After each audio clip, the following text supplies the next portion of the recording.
Vikramshila IAS coaching institute 14 बीघा। ठीक है, तो कुछ दिनों बाद आपका यूके ट्रिपल एससी का वीपीडीओ का पेपर होने वाला है। उसके लिए हम उत्तराखंड का क्या कर रहे थे, श्रवण ज्ञान। ठीक है, पार्ट 9। आज आगे पढ़ रहे हैं हम लोग भारत छोड़ो आंदोलन में उत्तराखंड की भूमिका। तो भारत छोड़ो आंदोलन 1942, अगस्त क्रांति भी बोलते हैं इसको, ये पता है। अगस्त क्रांति भी कहा जाता है। 7 अगस्त 8 अगस्त 1942 है ना। अगस्त क्रांति मैदान कहाँ है, मुंबई में। कहाँ है, मुंबई में। तो 7 अगस्त को वो अपना सबसे प्रसिद्ध भाषण दिया महात्मा गांधी ने। 7 और 8 अगस्त के आसपास गिरफ्तारियां शुरू हो गई थी। तो सबसे प्रसिद्ध भाषण कौन सा, वो डू और डाई वाला। कौन सा, डू और डाई, करो या मरो, करो या मरो। पूरा भाषण तो काफी कुछ है उसमें, लेकिन जो प्रसिद्ध हुई लाइन वो क्या हुई, करो या मरो, है ना। ठीक है, तो अगस्त 1942 में उत्तराखंड में भी जगह जगह पर प्रदर्शन व हड़तालें हुई। 18 अगस्त 1942 को देघाट अल्मोड़ा, इसको याद करना आपने, देघाट अल्मोड़ा में पुलिस ने आंदोलनकारियों पर गोली चलाई। 18 अगस्त 1942 याद करना पड़ेगा आपको। क्या करना पड़ेगा, ये भी याद करना पड़ेगा कि देघाट गोली कांड जो हुआ वो कहां पर हुआ, अल्मोड़ा में हुआ। ठीक है, इन गोलियों में कौन कौन शहीद हो गए, इनके नाम याद करने पड़ेंगे। हीरामणि, हरिकृष्ण, बद्रीदत्त, कांडपाल, ये शहीद हो गए। क्या हो गए, तो ये शहीद हो गए। तो भारत छोड़ो आंदोलन के दौरान शहीद होने वाले, देघाट गोली कांड अल्मोड़ा में शहीद होने वाले जो शहीद थे वो कौन कौन थे, हीरामणि, हरिकृष्ण, बद्रीदत्त, कांडपाल। ठीक है, 18 अगस्त 1942 को हुई ये घटना। कब हुई, 18 अगस्त 1942 को। ठीक है, अल्मोड़ा में सालम एक जगह पड़ती है, धमध्यो। कौन सी जगह, धामध्यो। धामध्यो सालम में 25 अगस्त 1942 को सेना व जनता के बीच में पत्थर व गोलियों का युद्ध हुआ। किसका, इस संघर्ष में 2 प्रमुख नेता टीका सिंह और नरसिंह धानक ये शहीद हो गए। अब फिर याद करना पड़ेगा आपको, धामध्यो सालम अल्मोड़ा, धामध्यो सालम अल्मोड़ा। फिर डेट याद करनी पड़ेगी, 25 अगस्त 1942। ठीक है, फिर 2 लोगों के नाम याद करने पड़ेंगे जो शहीद हुए, टीका सिंह और नरसिंह धानक। ठीक है, अभी आपको लग रहा होगा बहुत ज्यादा हो रहा है याद करने के लिए। अरे भाई, अभी बहुत सीमित किताबें हैं उत्तराखंड की।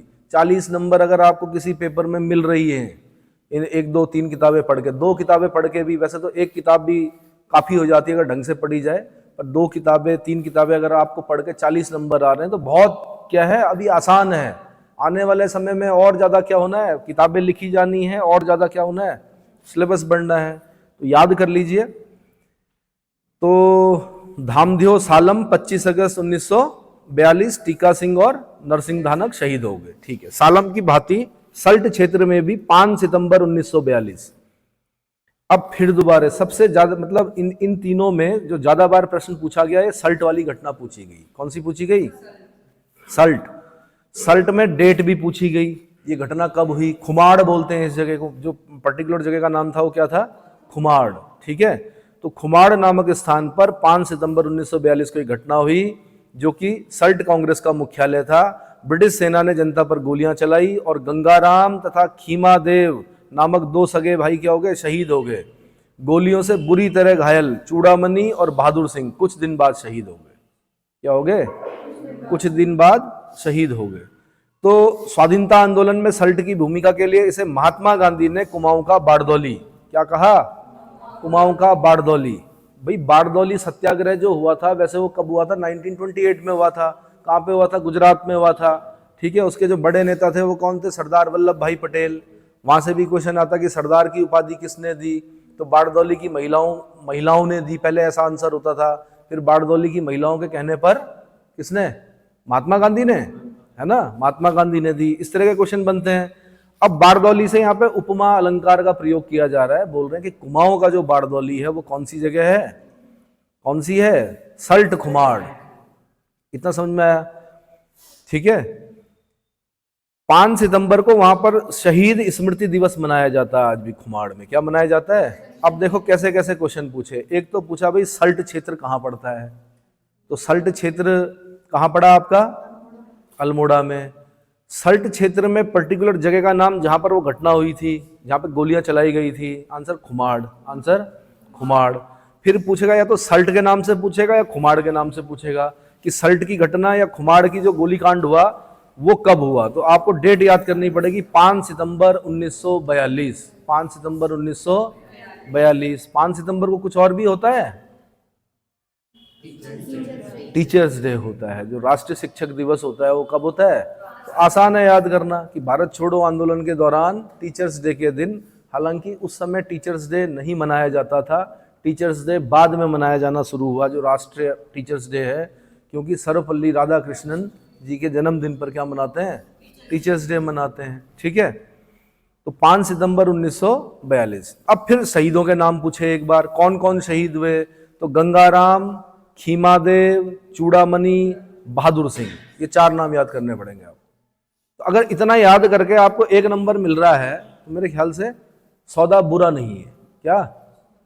और अगर एक एक नंबर करके याद करके अगर आपको सरकार क्या कर रही है, सरकार क्या कर रही है, अपनी नौकरी दे रही है, तो ये सौदा भी बुरा नहीं है मेरे ख्याल से, है ना? अरे भाई जेसीबी और पोकलैन थोड़े चलाना है, याद ही तो करना है, दिमाग में रखना है। वहां जाके क्या ऑप्टिकल मार्क रीडर शीट जो होती है आपकी ओमार शीट, उसको अगर पेपर मिलेगा उसमें आपने क्या करना है, सही गोले लगाने हैं और उसके बाद बढ़िया। और फिर 60 साल तक आपको क्या मिलेगी उसमें? भाई काम भी करना है, सेवाएं भी देनी है, पर उसके एवज में आपको तनख्वाह मिलेगी, टेंशन नहीं रहेगी किसी चीज की कि इस महीने क्या होगा, अब कैसे खाएंगे हम, है ना? चलो, तो कुमाऊं का बारदौली हो गया। ठीक है, भारत छोड़ो आंदोलन के दौरान नैनीताल व चमोली के डाक बंगले, नैनीताल व चमोली के डाक बंगले और कई सरकारी इमारतें जलाई गई। गढ़वाल के आंदोलन से ब्रिटिश सरकार सत्ते में आ गई। क्या आ गई? स्वतंत्रता आंदोलन के दौरान सिलांगी गढ़वाल, सिलांगी गढ़वाल में सदानंद कुकरेती, जब गढ़वाल लिखा होता है तो पौड़ी माना जाता है। क्या माना जाता है? सिलांगी गढ़वाल में सदानंद कुकरेती ने राष्ट्रीय विद्यालय की स्थापना की।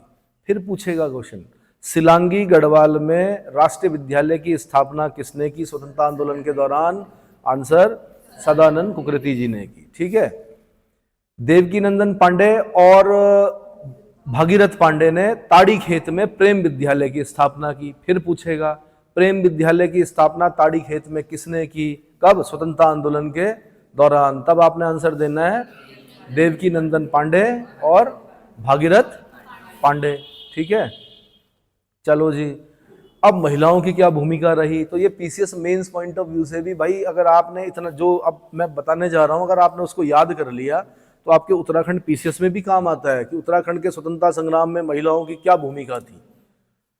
ठीक है, मेन जो होते हैं नाम देखे जाते हैं कि आपको कितने नाम याद हैं, जिन लोगों ने आपके स्वतंत्रता के लिए क्या किया, बलिदान दिया, आंदोलन किया, क्या उनके नाम याद हैं भी कि नहीं।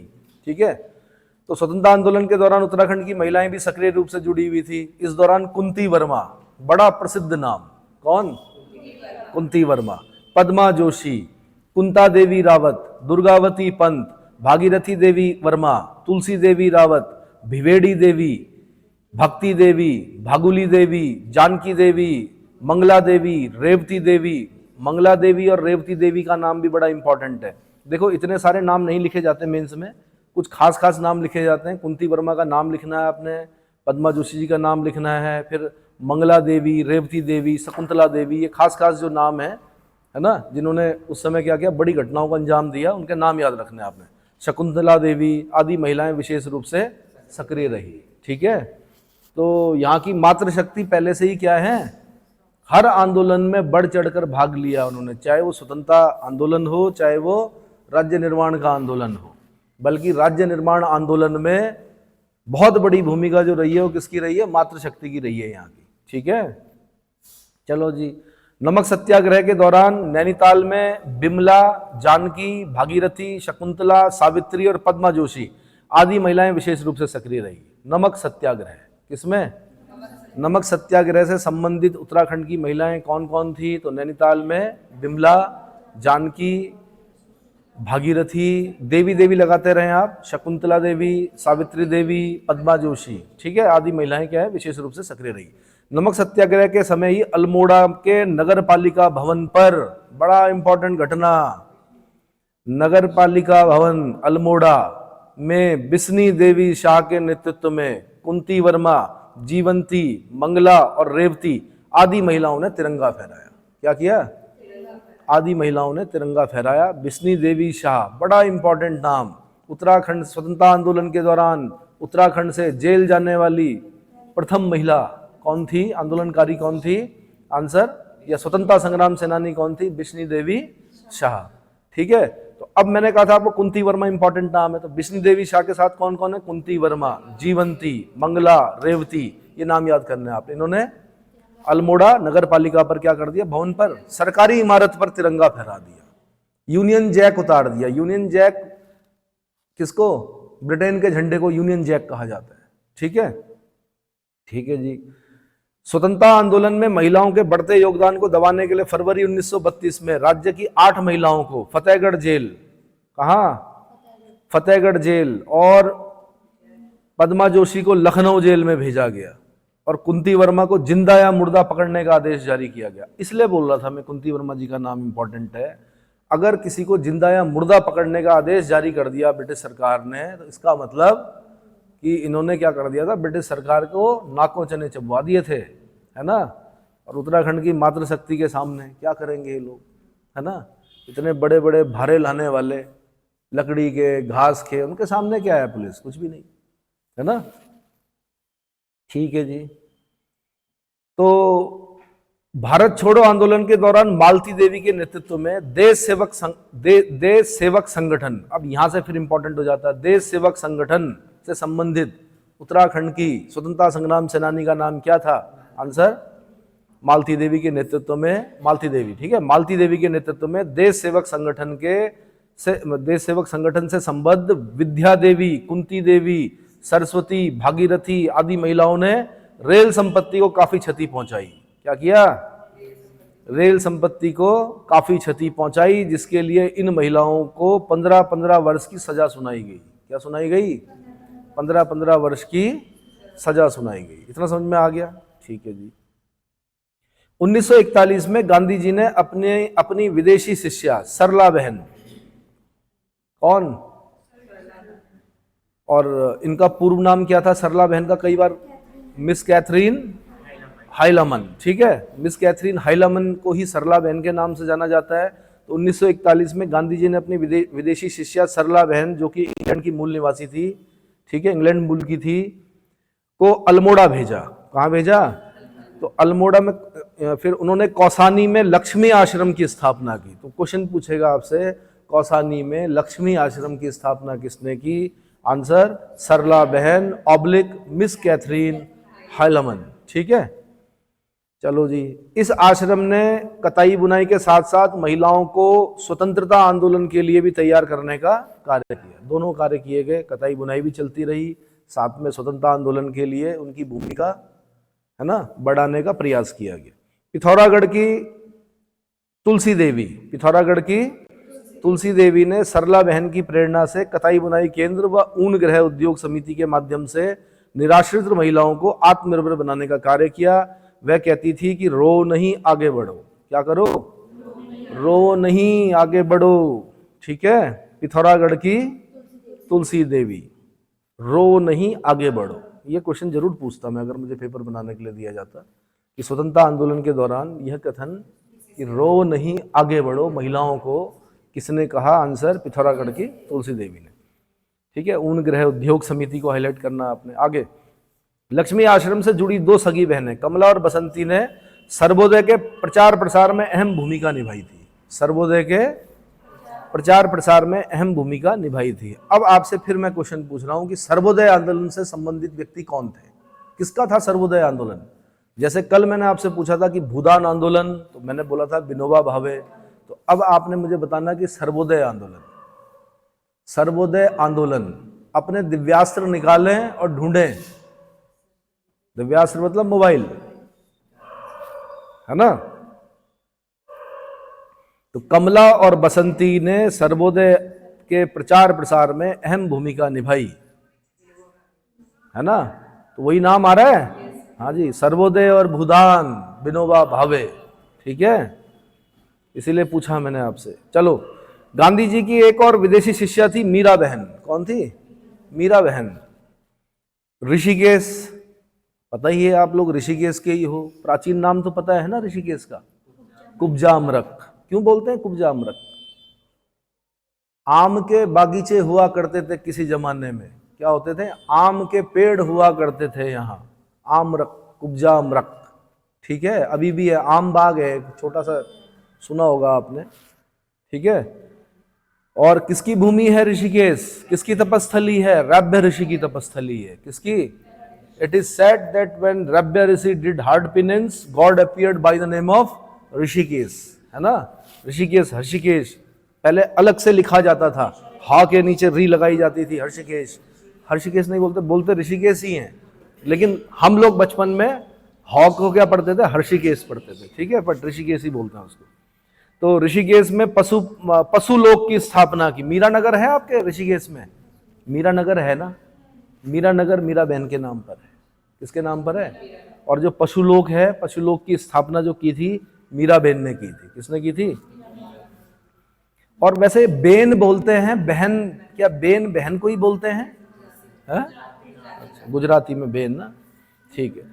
महिला जागृति में अपना अमूल्य योगदान दिया था किसने? मीरा बहन ने, ठीक है। तो मीरा नगर याद रखना कि ऋषिकेश का जो मीरा नगर है वो मीरा बहन के नाम पर है। गांधी जी की दो शिष्याएं थी, पहली का नाम था सरला बेन, सरला बेन का नाम था मिस कैथरीन हाइलामन, और इनका नाम था मीरा बेन। क्या मीरा बेन का कोई वास्तविक नाम था?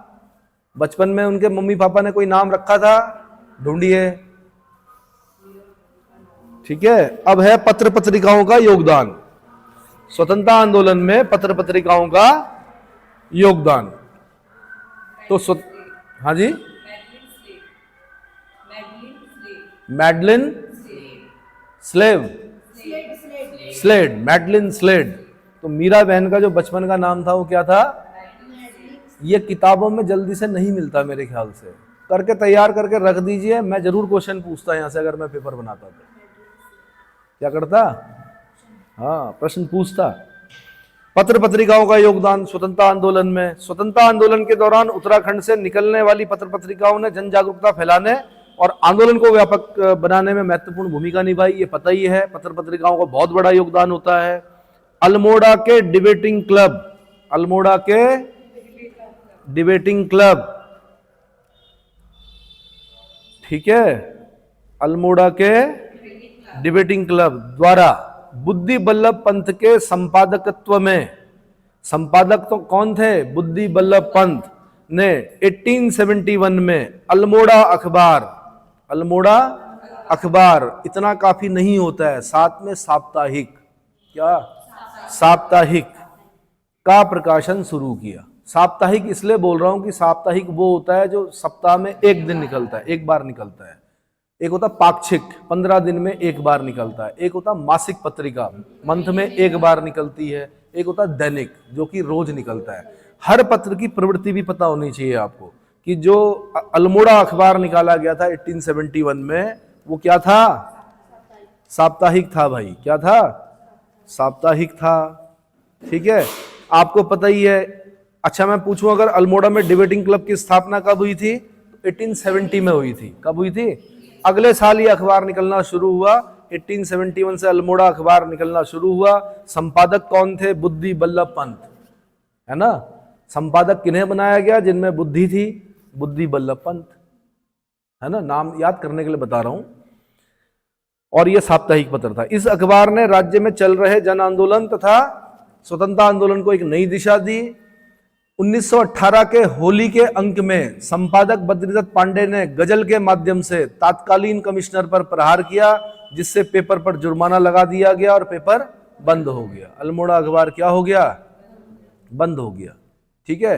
पीसीएस में क्वेश्चन पूछा उत्तराखंड में कि जब अल्मोड़ा अखबार बंद हो गया तो उसके बाद बद्रीदत्त पांडे ने किस नाम से एक साप्ताहिक पत्र का प्रकाशन किया? आंसर शक्ति, आंसर।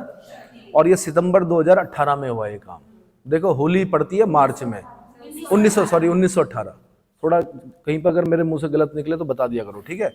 1918 में मार्च में होली रही होगी। होली के अंक में गजल लिख दी पूर्वांचल केसरी बद्रीदत्त पांडे जी ने। गजल के माध्यम से कटाक्ष कर दिया कमिश्नर पर, तत्कालीन जो कमिश्नर रहे होंगे। अब नाराज हो जाते हैं कुछ लोग, क्या हो जाते हैं, तो फिर क्या जुर्माना लगा पेपर पर, बंद कर दिया गया पेपर। तो फिर बद्रीदत्त पांडे जी ने कितने महीने लगे भाई, सितंबर में जाके शक्ति नामक साप्ताहिक पत्र का प्रकाशन किया, सितंबर 1918 में। कब? सितंबर 1918 में, ठीक है। 1901 में देहरादून में कुली बेगार प्रथा के विरुद्ध गठित गढ़वाल यूनियन द्वारा 1905 में देहरादून में पंडित गिरिजादत्त नैथानी, कौन? गिरिजादत्त नैथानी के संपादकत्व में गढ़वाली नामक अखबार का प्रकाशन शुरू हुआ। बहुत बहुत बहुत इंपॉर्टेंट, क्या? गढ़वाली नामक अखबार का प्रकाशन कब शुरू हुआ? आंसर 1905 में। कहां से? देहरादून से। किसने किया? संपादक जो थे वो गिरिजादत्त नैथानी थे। तो 1901 में देहरादून में कुली प्रथा के विरुद्ध एक गढ़वाल यूनियन गठित हुई थी। उसी गढ़वाल यूनियन के प्रयासों से 1905 में देहरादून से पंडित गिरिजादत्त नैथानी जी के संपादकत्व में, यानी संपादक कौन थे? गिरिजादत्त नैथानी थे, ने गढ़वाली नामक अखबार का प्रकाशन शुरू किया। अखबार के राष्ट्रवादी तेवर थे, क्या थे? टिहरी रियासत ने कई बार बंद करने का प्रयास किया। राजा को भी बुरा लगता था भाई, टिहरी नरेश जो थे, है ना। तो टिहरी रियासत ने भी कई बार बंद करने का प्रयास किया, लेकिन बंद नहीं हुआ। क्या नहीं हुआ? चतुर्थ स्तंभ कहा जाता है मीडिया को। क्या कहा जाता है? चौथा स्तंभ, है ना। 3 स्तंभ कौन कौन से होते हैं? बोलो। पहले कार्यपालिका बोलोगे, पहले विधायिका बोलोगे? पहले विधायिका बोलोगे, फिर कार्यपालिका बोलोगे, फिर न्यायपालिका बोलोगे, और फिर चतुर्थ स्तंभ क्या हो गया? पत्रकारिता, है ना। मीडिया, चाहे वो इलेक्ट्रॉनिक हो चाहे वो प्रिंट मीडिया हो, ठीक है। ठीक है जी। 1939 में फिर याद करना पड़ेगा, लैंसडाउन, कहाँ? पौड़ी, लैंसडाउन पौड़ी से भक्त दर्शन और भैरवदत्त धूलिया, कौन? भैरवदत्त, भक्त दर्शन और भैरवदत्त के संपादकत्व में कर्मभूमि, किसका प्रकाशन हुआ? कर्मभूमि का प्रकाशन हुआ। उल्टा जाइए फिर याद करने के लिए। कर्मभूमि का प्रकाशन कब हुआ? 1939, जब वर्ल्ड वॉर शुरू हो रहा था, सेकेंड वर्ल्ड वॉर, तब शुरू हुआ। कहां से हुआ?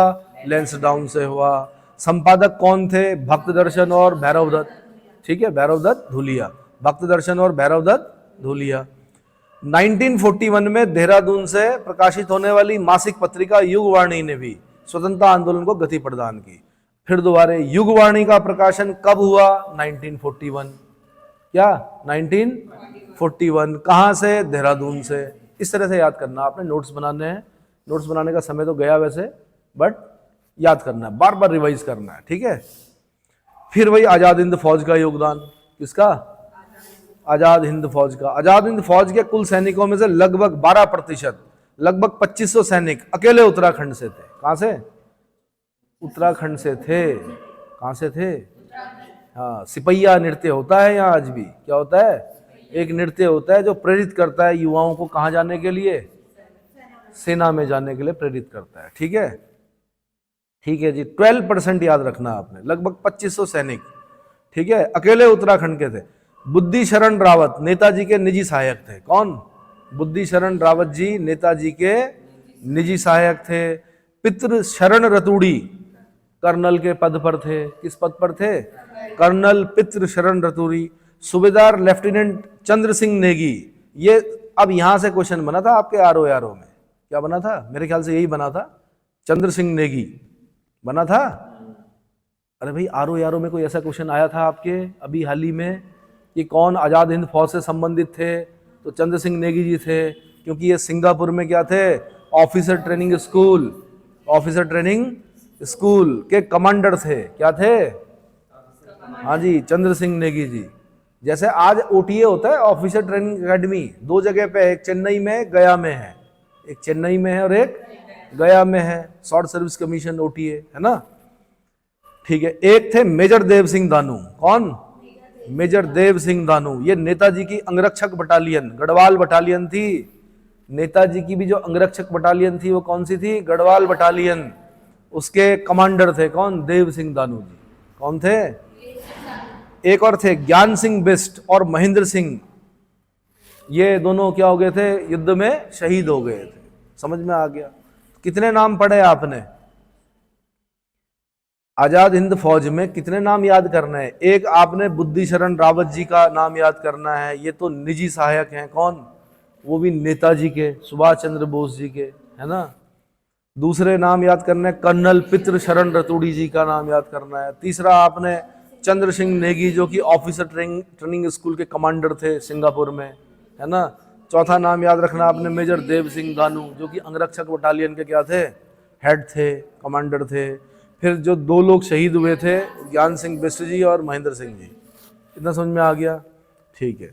अब कुछ और आंदोलन होते हैं उत्तराखंड में, जैसे कुली बेगार आंदोलन। क्या होता है? कुली बेगार। अब क्या था वो मैंने हल्का फुल्का बता दिया था, लेकिन एक बार और बता रहा हूं कि अंग्रेजी शासन काल में जो अंग्रेज अधिकारी जब कहीं आने जाने के समय में जाते थे, जब कहीं आते जाते थे उत्तराखंड में, तो उनके सामान को गांव वालों को ढोना पड़ता था। किसको ढोना पड़ता था? गांव वालों को ढोना पड़ता था। एक गांव वालों को उस सामान को दूसरे गांव तक पहुंचाना पड़ता था, फिर दूसरा गांव वाला उसको तीसरे गांव तक पहुंचाता था। और माना उन्हें माणा तक जाना है अंग्रेजों को। कहाँ तक? तो बस लगा लो यार, ऋषिकेश से ड्यूटी लग गई, इस गांव से उस गांव, उस गांव से उस गांव। ठीक है। तो इस प्रकार से एक रजिस्टर बना होता था, उसमें नाम लिखा होता था कि आज इनका नंबर है, कल साहब आएंगे, अंग्रेज साहब आएंगे तो अब उसका नंबर है, तो नंबर लगा हुआ रहता था। इतना समझ में आ गया? तो रास्ते में पड़ने वाले सभी गांव से बेगार ली जाती थी। बेगार का मतलब होता है बिना मेहनताना दिए, बिना पारिश्रमिक दिए क्या करना? श्रम कराना, है ना। थैंक यू भी नहीं बोलते होंगे अंग्रेज। एक तो होता है ना कि चलो किसी का सामान क्या कर दिया, और उत्तराखंड की तो परंपरा है, आप कभी जाना और अगर आप अपना सामान नहीं उठा पा रहे हैं तो बूढ़े लोग भी जो होंगे ना, वो कहेंगे हम उठा लेते हैं, क्योंकि उनको पता है कि आप लोग कहाँ के हो, मैदानी इलाके के हो, आपके बस का नहीं है उठाना, तो वो खुद ही ऑफर करते हैं कि हम ही उठा लेते हैं। और कोई लालच नहीं होता है। क्या होता है? खाली क्या करने के लिए? आपकी सहायता करने के लिए। ठीक है। सहायता जो है वो रक्त में है उत्तराखंड के। ठीक है। तो चलो जी, तो थैंक यू तो बोलो यार कम से कम, है ना। इस प्रकार रास्ते में पड़ने वाले सभी गांव से बेगार ली जाती थी, इसलिए गांव के मुखिया के पास एक बेगार रजिस्टर होता था। क्या होता था? बेगार रजिस्टर होता था। उत्तराखंड की जनता इस कार्य को अपने सम्मान के विरुद्ध मानती थी। क्या मानती थी? दरअसल क्या था, मैंने आपको बताया था कि गौमांस भी होता था उनके सामान के अंदर। आज भी खाते हैं, जो फॉरेनर हैं वहाँ, जो मलेच्छ लोग हैं वो खाते हैं, क्या गौ का मांस खाते हैं। ठीक है। तो उनके लिए नॉर्मल चीज़ें हैं, उसके बगैर वो रह भी नहीं सकते। आपने सुना भी होगा विदेशों में आप हरी सब्जी, राई की सब्जी ढूंढने जाओगे तो मुझे नहीं लगता कि आपको कहीं राई की सब्जी मिलेगी, या क्या मिलेगी, पालक पनीर मिलेगा, या और क्या क्या होता है वेज में, है दाल मिलेगी, है ना, चावल हो सकता है मिल जाए, है करेला, भिंडी, टिंडे, चचिंडे, जो सबसे अच्छे भोजन हैं, बैंगन, तोरी, ये सब नहीं मिलेगा आपको। कहाँ? हाँ जी। तो विदेशों में आपको, क्योंकि वहां तो ब्रेकफास्ट से लेकर क्या डिनर तक आपको नॉन वेज ही ज्यादा क्या होगा, और सस्ता भी मिलेगा वो। और इसीलिए जो मानसिक स्थिति है वो क्या है, थोड़ा सब कुछ है, समृद्धि है, पैसा है, लेकिन क्या है, मन स्वस्थ नहीं है। क्या नहीं है? तामसिक भोजन है। चलो, तो 1921 में से काफी पूर्व इस कुप्रथा के विरुद्ध आंदोलन कर रही थी उत्तराखंड की जनता। ये आंदोलन सबसे पहले, अब मैं यहां से क्वेश्चन पूछता कि कुली बेगार आंदोलन सर्वप्रथम कहां से शुरू हुआ था? तो खत्याड़ी गांव, अल्मोड़ा। पहले तौ लिखा होता था आधा, आजकल आधा वो लिख रहे हैं, या खव्याड़ी गांव या खत्याड़ी गांव। हम लोगों ने खत्याड़ी पढ़ा है, तो खत्याड़ी गांव अल्मोड़ा से शुरू हुआ। कहां से शुरू हुआ? अगर मैं पेपर बनाता तो मैं यहां से क्वेश्चन पूछता, खत्याड़ी गांव, अल्मोड़ा। ठीक है। चलो जी आगे। 13-14 जनवरी 1921 में ये पहले भी पढ़ चुके हैं हम, लेकिन फिर दोबारा 13-14 जनवरी 1921 में बागेश्वर में सरयू नदी के तट पर कौन सा मेला लगा हुआ था? उत्तरायणी मेला। और क्यों लगा हुआ था उत्तरायणी मेला? क्या होता है 13-14 जनवरी को? क्या मनाते हैं हम? हाँ जी, हाँ जी,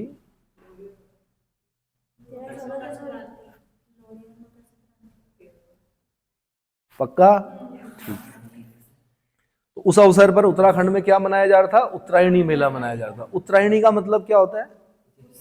उत्तरायण हो रहा है सूर्य। क्या हो रहा है? उत्तरायण हो रहा है। क्यों? हम क्योंकि कृषि प्रधान देश हैं। हम क्या हैं? हमारी बहुत बड़ी जनसंख्या कृषक थी, तो हम स्वागत करते थे कि अब सूर्य देव क्या आएंगे, उत्तरायण हो रहे हैं, अब आएंगे। हमने गेहूं लगा रखे, अब वो क्या होंगे? पकेंगे। फिर पकता था गेहूं, फिर क्या होता था? फिर हम उसको काटते थे, फिर त्योहार मनाते थे। हमारे आधे से अधिक जो त्योहार है हमारे देश के, वो क्या हैं? कृषि पर आधारित है। किस पर हैं?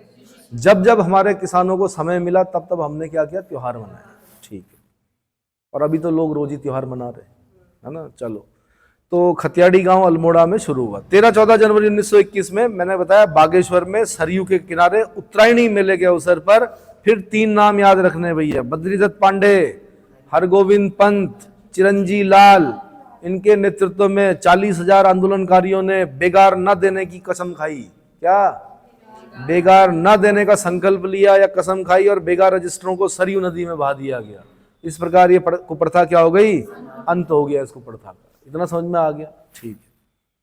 फिर चला जी टिहरी राज्य आंदोलन। टिहरी राज्य आंदोलन के बारे में पढ़ते हैं।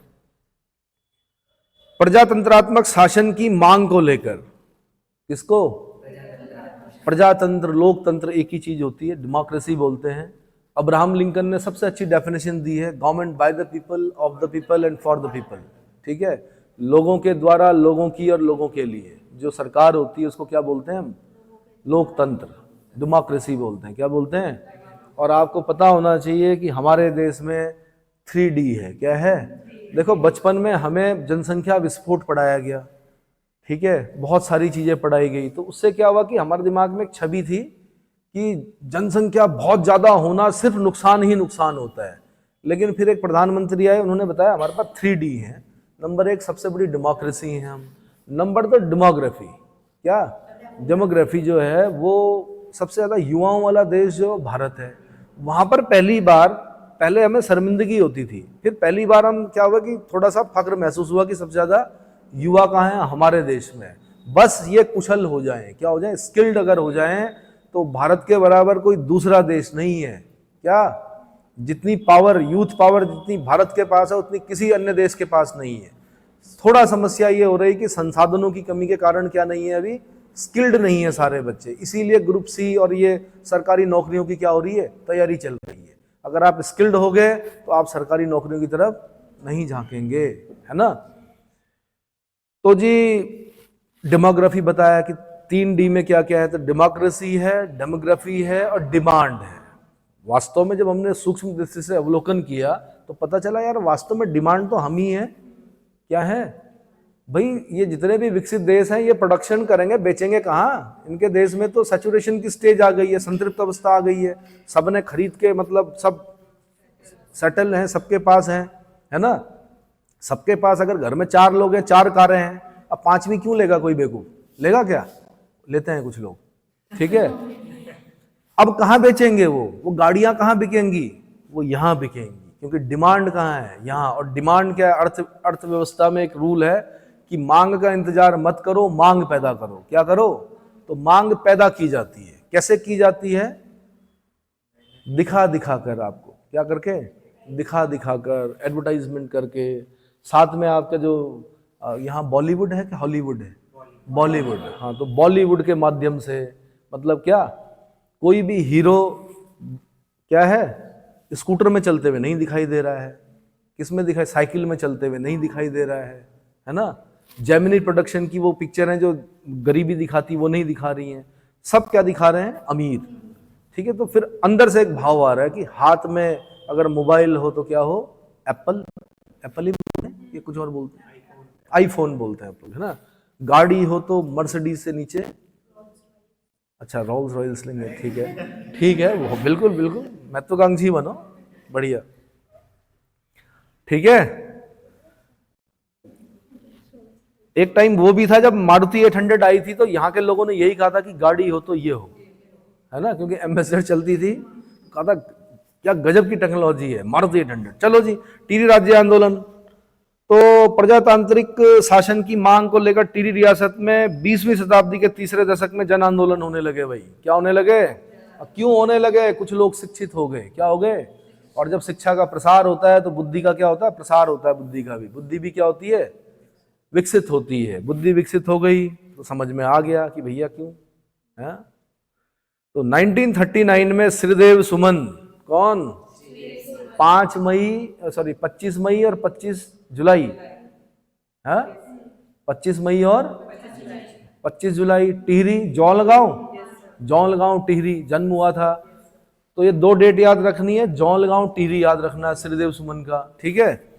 श्रीदेव सुमन, फिर दौलत राम, दूसरे जो थे वो कौन थे, दौलत राम, फिर तीसरे कौन थे, नागेंद्र सकलानी, कौन थे, नागेंद्र सकलानी। आपके ऋषिकेश में नागेंद्र सकलानी लाइब्रेरी भी है, ढूंढना कहां पर है, बहुत पुरानी लाइब्रेरी है, आज से 40 साल पुरानी, ठीक है, कम्युनिस्ट लाइब्रेरी थी वो, कौन सी थी, हाँ ठीक है, मॉडर्न स्कूल वाली जो गली है उसमें आगे थी, जहाँ पे सड़क खत्म होती है। नागेंद्र सकलानी, और एक और कौन थे, वीरचंद सिंह गढ़वाली के प्रयासों से प्रजामंडल की स्थापना हुई। क्या हुई, अब फिर पूछेगा प्रजामंडल की स्थापना कब हुई, 1939 में हुई। कब हुई, किसने की, किसके प्रयासों से हुई, तो पहला नाम श्रीदेव सुमन का नाम आएगा, दूसरा नाम वैसे नागेंद्र सकलानी का आएगा, तीसरा नाम दौलत राम का आएगा, चौथा नाम वीरचंद सिंह गढ़वाली का आएगा। किसका आएगा, ठीक है।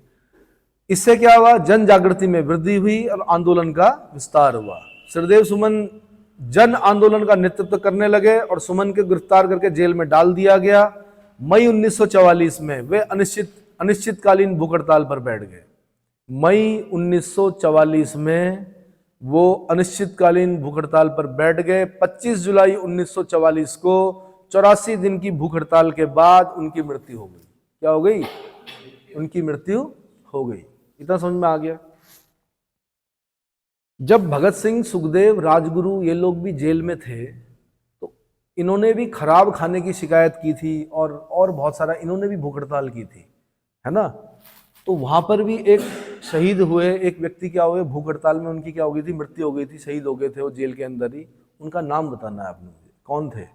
जब उनकी अंत्येष्टि के लिए जब उनका शव यात्रा गई तो 6 लाख लोग थे उनकी शव यात्रा में। कितने, उस जमाने में किसी आदमी की शव यात्रा में बताया जाता है कि 6 लाख लोग। तो उनका नाम बताइए, क्या नाम था।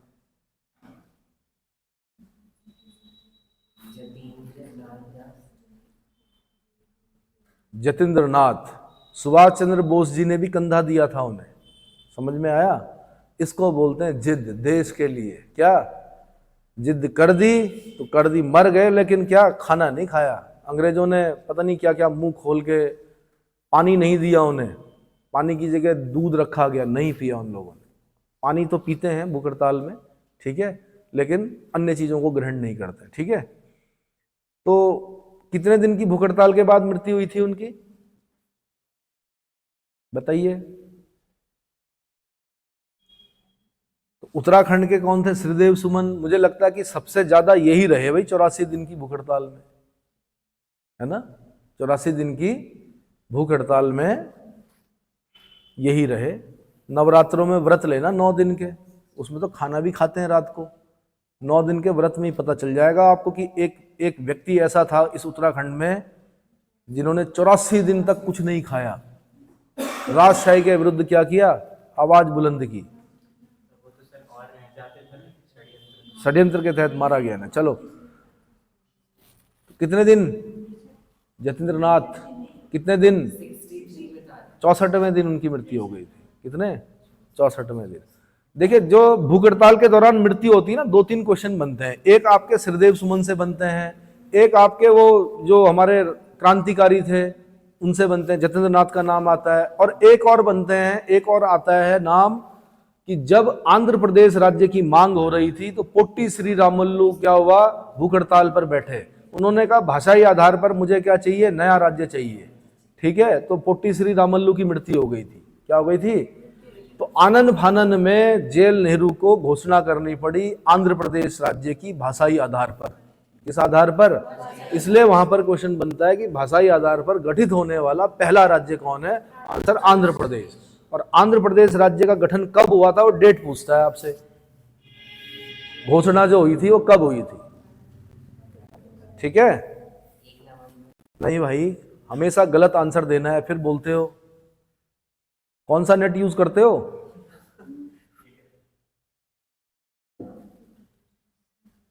ठीक है, तो श्रीदेव सुमन की मृत्यु के बाद आंदोलन की बागडोर दौलतराम, मोलूराम नौटियाल और नागेंद्र सकलानी ने संभाली। किसने? नागेंद्र सकलानी ने संभाली। दौलतराम, मोलूराम नौटियाल और नागेंद्र सकलानी।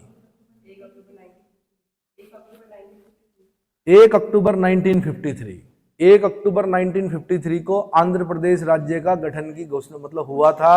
भाषाई आधार पर गठित होने वाला पहला राज्य कौन था? आंध्र प्रदेश था। और जब आंध्र प्रदेश राज्य का गठन हो गया था तो अन्य भाषा भाषियों ने भी क्या किया, अपनी मांग तेज कर दी।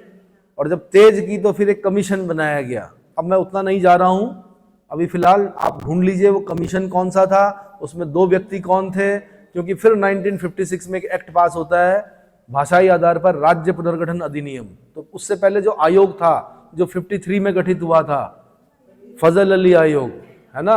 और फजल अली आयोग के 2 लोग और कौन थे?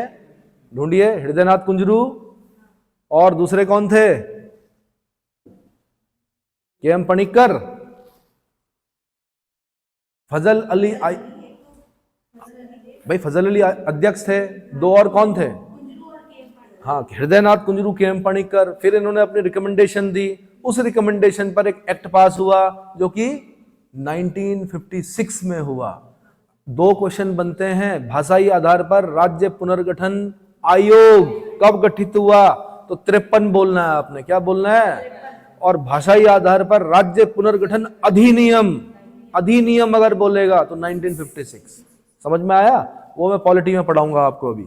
चलो जी, तो श्रीदेव सुमन की मृत्यु के बाद आंदोलन की बागडोर किसने संभाली? दौलतराम, मोलूराम नौटियाल और नागेंद्र सकलानी ने संभाली। इतना समझ में आ गया।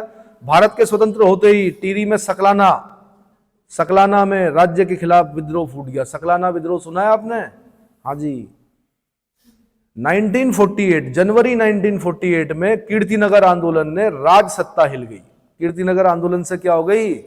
राज सत्ता हिल गई। इस आंदोलन में मोलूराम भड़दारी और नागेंद्र सकलानी शहीद हो गए। 2 लड़के थे उस समय, यंग थे, ये शहीद हो गए। मोलूराम भड़दारी और नागेंद्र सकलानी क्या हो गए? शहीद हो गए। परिस्थितियों को भांपकर राजा मानवेंद्र शाह ने 1949 में विलीनीकरण प्रपत्र पर हस्ताक्षर कर दिए और 1 अगस्त 1949 1 अगस्त 1949 को टिहरी संयुक्त प्रांत उत्तर प्रदेश का एक जिला बन गया। क्या बन गया? जिला बन गया। तो भाई देश आजाद हो गया था 15 अगस्त 1947 को। राजा थे मानवेंद्र शाह। मानवेंद्र शाह को विलीनीकरण प्रपत्र पर क्या करने पड़े? हस्ताक्षर करने पड़े। तब जाके 1 अगस्त 1949 को, तो आप क्या करना है, एक दिन बैठ के आराम से 15 अगस्त से 1947 से लेके 1 अगस्त 1949 के बीच में कितने दिन होते हैं? कितने दिन होते हैं? अगर मैं थोड़ा सा पीसीएस का क्वेश्चन बनाता तो मैं जरूर पूछता कि कितने दिनों बाद टिहरी का क्या हुआ? विलीनीकरण हुआ। किसमें? भारत संघ में। इतना समझ में आ गया? तो आप वहां पेपर में बैठ के भी निकाल सकते हैं। बस आपको ये पता होना चाहिए कौन सा महीना 31, कौन सा महीना 30 और कौन सा महीना 28। फरवरी 28 का भी होता है, कभी कभी 29 का होता है ना। लीप ईयर 4 से अगर भाग जा रहा है तो ठीक है। अब उसके बाद डोलापाल की आंदोलन। भाई डोलापाल की आंदोलन, ठीक है, सामाजिक व्यवस्था के खिलाफ शिल्पकारों, दलितों के इस आंदोलन का उद्देश्य क्या था? सवर्ण दुल्हों के समान स्थिति को प्राप्त करना था। भाई क्या था कि एक समय में बड़ा वो था कि जो शिल्पकार थे उनको डोला पालकी में बैठने की अनुमति नहीं होती थी। ठीक है, जब उनका विवाह होता था, विवाह एक बार होता है, और उस दिन भी अगर डोला पालकी में नहीं बैठे तो फिर क्या बैठे, है ना। तो इस आंदोलन का उद्देश्य सवर्ण दुल्हों के समान स्थिति को प्राप्त करना था। इस आंदोलन से पूर्व राज्य में शिल्पकारों को शादी या अन्य अवसरों पर डोला पालकी में बैठने का अधिकार नहीं था। यह व्यवस्था केवल उच्च वर्ण के लोगों के लिए थी। दलित वर्ग का दूल्हा या दुल्हन पैदल ही जाते थे। क्या होते थे? पैदल ही जाते थे। इसी व्यवस्था के खिलाफ जयानंद भारती पथिक, कौन? उनका जो उपनाम है वो है पथिक। ये भी याद करना है आपने, पथिक नाम किसका उपनाम है? आंसर जयानंद भारती। यह पूछेगा डोला पालकी आंदोलन से संबंधित कौन है, तो जयानंद भारती पथिक। इतना समझ में आ गया। तो जयानंद भारती पथिक के नेतृत्व में 1930 के आसपास एक आंदोलन चला और शिल्पकारों को यह अधिकार मिल गए। 1911 में हरिप्रसाद के ने यहाँ के दलितों के लिए शिल्पकार शब्द प्रयुक्त किया था। यहां से भी क्वेश्चन बना है पहले कि दलितों के लिए शिल्पकार शब्द प्रयुक्त करने वाले पहले व्यक्ति कौन थे? आंसर हरिप्रसाद। कौन थे? हरिप्रसाद। और कब? 1911। ठीक है। फिर होता है भाई सड़क आंदोलन। क्या होता है? सड़क आंदोलन। 1940 के लगभग गढ़वाल की जनता ने सड़क के लिए व्यापक आंदोलन किया। इसका उद्देश्य गरुड़ से कर्णप्रयाग तक, लैंसडाउन से पौड़ी तक गाड़ी की सड़क का निर्माण कराना था। क्या था? हाँ, तो अब आप लोग तो ऑल वेदर रोड देख रहे हो ना। किसी जमाने में जब इंटीरियर में क्या हुआ था, गाड़ी गई थी पहली बार, तो बताया जाता है कि वहां की जो बूढ़ी महिलाएं थी वो क्या लेके गई? बताओ क्या लेके गई होंगी? है? अरे भाई, जब वहां गाड़ी पहुंची पहली बार, सड़क बनी, गाड़ी पहुंची, तो जो बूढ़ी महिलाएं थी वो क्या लेके गई होंगी उस गाड़ी के लिए? घास लेके गई थी। क्या लेके गई थी? एक जमाना वो भी था, है ना। चलो जी, कनकटा बैल बनाम भ्रष्टाचार आंदोलन। एक बड़ा भ्रष्टाचार हुआ था भाई, यहाँ बैल के कान काटे गए थे। ठीक है। कान काटे क्यों गए थे? क्योंकि जब लोन पे बैल उठाते हैं तो उसके कान पे क्या लगाते हैं? अब तो स्टिकर लगा रहे, पहले कुंडल लगता था एक। क्या लगता था?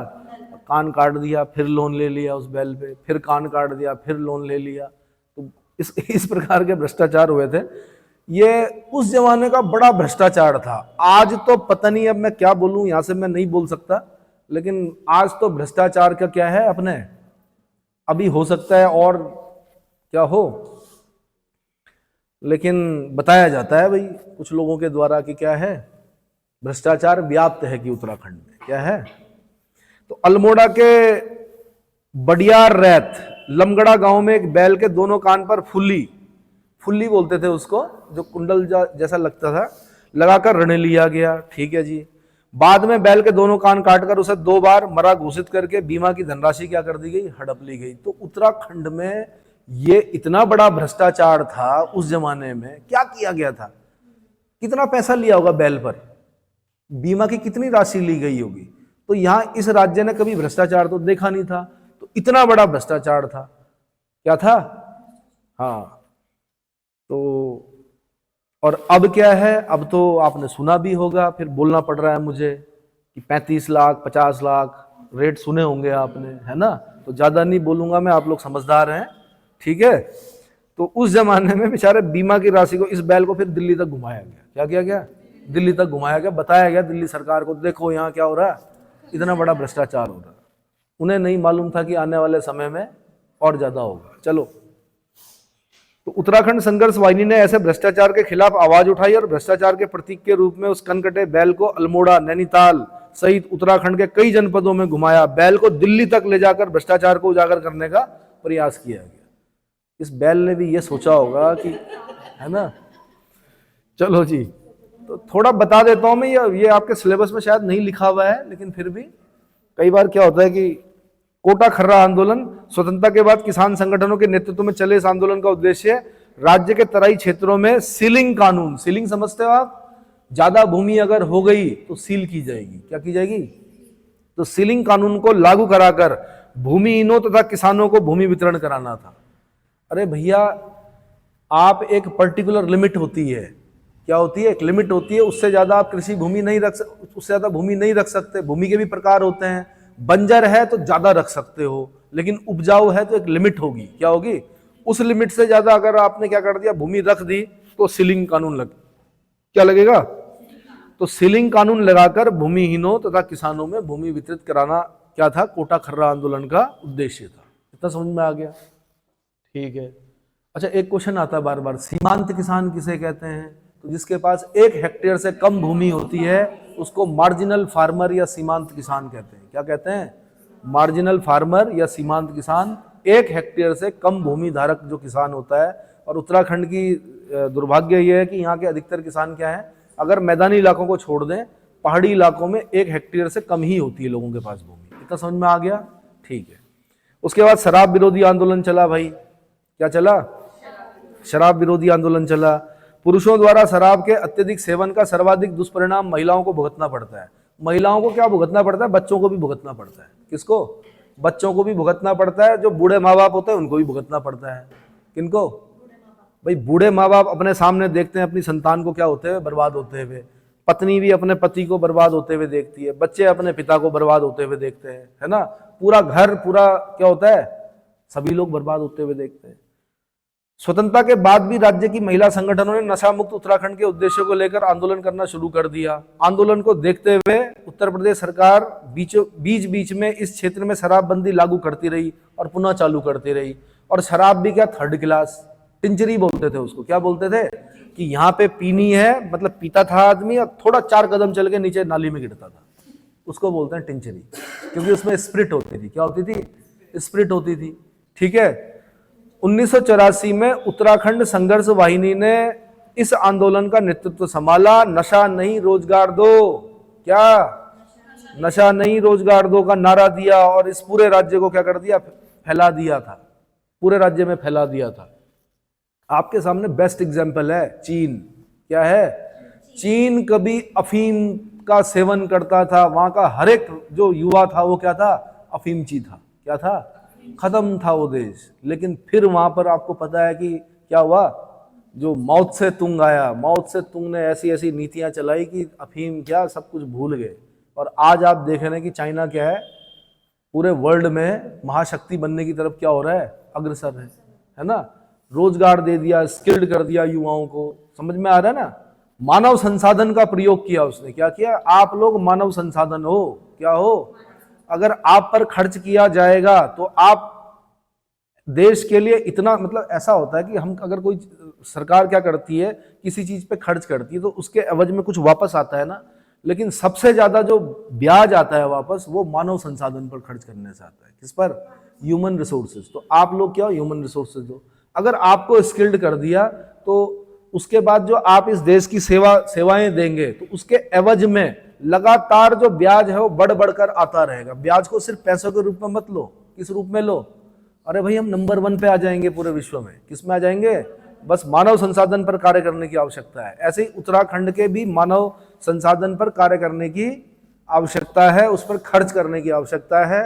ठीक है। कमजोर मानव संसाधन कभी भी किसी देश को क्या नहीं कर सकता, आगे नहीं बढ़ा सकता। अफ्रीकी देशों के हाल देख लो। किसके? अफ्रीकी देशों के हाल देख लो आप। तो नशा नहीं रोजगार दो का नारा दिया गया और इस पूरे राज्य में फैला दिया गया। आंदोलन के परिणाम स्वरूप 1984 में अल्मोड़ा, नैनीताल आदि जिलों में सरकार ने शराबबंदी लागू की। लेकिन बाद में आंदोलन ठंडा पड़ गया, शराब की पुनः बिक्री होने लगी। क्या होने लगी? अच्छा जी। फिर एक विश्वविद्यालय आंदोलन चला भाई। स्वतंत्रता के बाद राज्य में विश्वविद्यालय की स्थापना के लिए छात्रों ने आंदोलन करना शुरू कर दिया। आंदोलन को देखते हुए नारायण दत्त तिवारी, जो आपके मुख्यमंत्री भी रहे, उत्तर प्रदेश में कई बार मुख्यमंत्री रहे, ने उत्तर प्रदेश विधानसभा में 1955-56 में विश्वविद्यालय संबंधी एक प्रस्ताव रखा। सरकार नैनीताल में एक विश्वविद्यालय खोलने के लिए मन बनाना शुरू किया तो गढ़वाल के लोग इसे गढ़वाल क्षेत्र में स्थापित करने के लिए आंदोलन करने लगे और कुमाऊं मंडल के लोग कुमाऊं क्षेत्र में, नैनीताल में। ठीक है। बाद में नारायण दत्त तिवारी ने इन दोनों क्षेत्रों के लिए एक एक विश्वविद्यालय खोलने का प्रस्ताव रखा और जिसे सरकार ने मान लिया। तो 1973 कौन? हाँ जी, कुमाऊं विश्वविद्यालय की स्थापना कहाँ हुई? नैनीताल में। और गढ़वाल विश्वविद्यालय की स्थापना कहाँ हुई? श्रीनगर में। तो जब ये नैनीताल में हो रहा था तो यहां से जो आवाज उठाई, आपको पता है, इसलिए हेमवती नंदन बहुगुणा गढ़वाल विश्वविद्यालय नाम था। अब तो क्या हो गया है, केंद्रीय विश्वविद्यालय हो गया है। लेकिन मैंने कहा कि यहाँ के नेताओं ने भी आवाज उठाई कि भाई यहाँ का बच्चा कहाँ तक जाएगा पढ़ने के लिए। समझ में आ रहा है? और कभी अपने पुराने लोगों से पूछना, दादाजी लोग वगैरह जो रहे होंगे उनसे पूछना, वो लाहौर जाते थे पढ़ने जब देश आजाद नहीं हुआ था। कहाँ जाते थे? लाहौर, पंजाब, है ना, दूर दूर जाना पड़ता था जिन्हें पढ़ने, पहले तो इतने साधन थे ही नहीं। तो इतना हो गया। तो अब इसके बाद मैं कुछ देर बाद आपको राज्य निर्माण आंदोलन या कल राज्य निर्माण आंदोलन के बारे में बताऊंगा, ठीक है। 717 दिन होते हैं किसको? 15 अगस्त 1947 से लेके 1 अगस्त 1949। एग्जैक्ट आपने कर लिया तो ठीक है। ये बच्चों के द्वारा जोड़ा गया कि कितने दिन होते हैं, तो 717 दिन बाद क्या हुआ? टिहरी का विलीनीकरण हुआ भारत में, ठीक है।